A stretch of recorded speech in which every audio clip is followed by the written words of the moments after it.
दशा वही रखता है जिस पर परमात्मा की नजर होती है। आज कौन से अच्छे कपड़े पहनूं जिससे आज मैं अच्छा दिखूं, ये तो हम हर रोज सोचते हैं, पर आज कौन सा अच्छा कर्म करूं जिससे मैं परमात्मा को अच्छा लगूं, ये कोई नहीं सोचता है। एक बार एक व्यक्ति ने एक संत से पूछा, हम ईश्वर के आगे सर क्यों झुकाते हैं? तो संत ने बहुत सुंदर जवाब दिया, हमारी सारी चिंताएं हमारे मस्तिष्क में निवास करती हैं, और जब हम ईश्वर के आगे सर झुकाकर प्रणाम करते हैं तो वो चिंताएं हमारे मस्तिष्क से निकलकर ईश्वर के चरणों में पहुंच जाती हैं और हम चिंताओं के बोझ से मुक्त हो जाते हैं।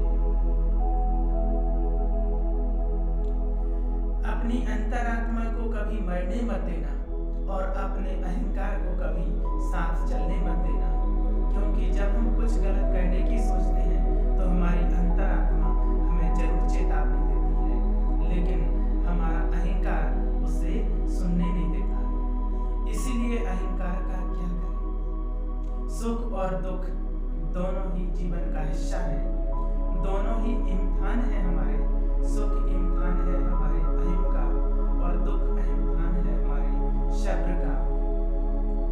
हर परिस्थिति में तटस्थ रहिए, ईश्वर के शुक्रगुजार रहिए, हमेशा उन्हें धन्यवाद दीजिए कि हे ईश्वर, जो कुछ भी आपने दिया, जो कुछ भी आपने नहीं दिया और जो कुछ आपने देकर ले लिया, उस हर बात के लिए आपका धन्यवाद। जो कुछ आपने दिया वो आपकी कृपा है, जो कुछ आपने नहीं दिया उसमें हमारी भलाई है, और जो कुछ आपने देकर ले लिया वो हमारा इम्तिहान है।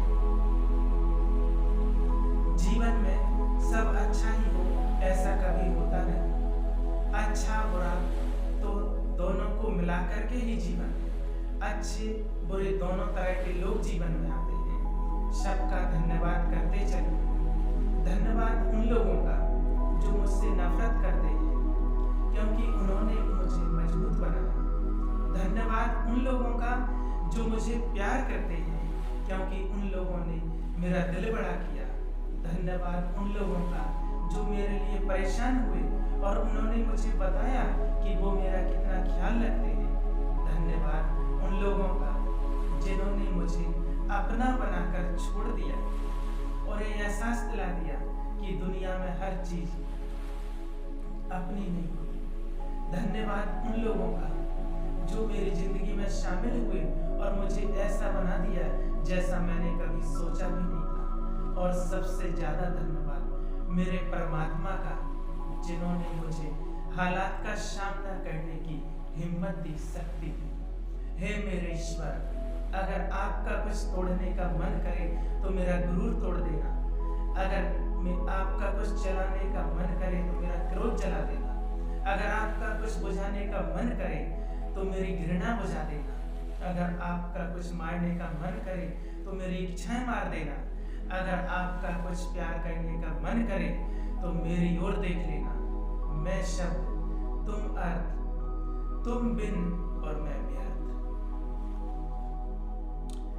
काबू में रखें प्रार्थना के वक्त अपने दिल को, काबू में रखें खाना खाते वक्त अपने पेट को, काबू में रखें किसी के घर जाने पर अपनी आंखों को, काबू में रखें महफिल में जाने पर अपनी जुबान को, काबू में रखें पराये धन देखकर अपने लालच को। भूल जाएं अपनी नियति, भूल जाएं अपनी नेकियों को, भूल जाएं दूसरों की गलतियों को। छोड़ दें दूसरों को नीचा दिखाना, छोड़ दें दूसरों की सफलता पर जलना, छोड़ दें दूसरों के धन की चाह रखना, छोड़ दें दूसरों की चुगलियां करना, छोड़ दें दूसरों की सफलताओं पर दुखी होना। फिर देखना जीवन कितना आनंदमय हो जाएगा। सबका ख्याल रखना पर अपना भी ख्याल रखना। हमेशा मुस्कुराते रहना, कभी अपने लिए तो कभी अपनों के लिए।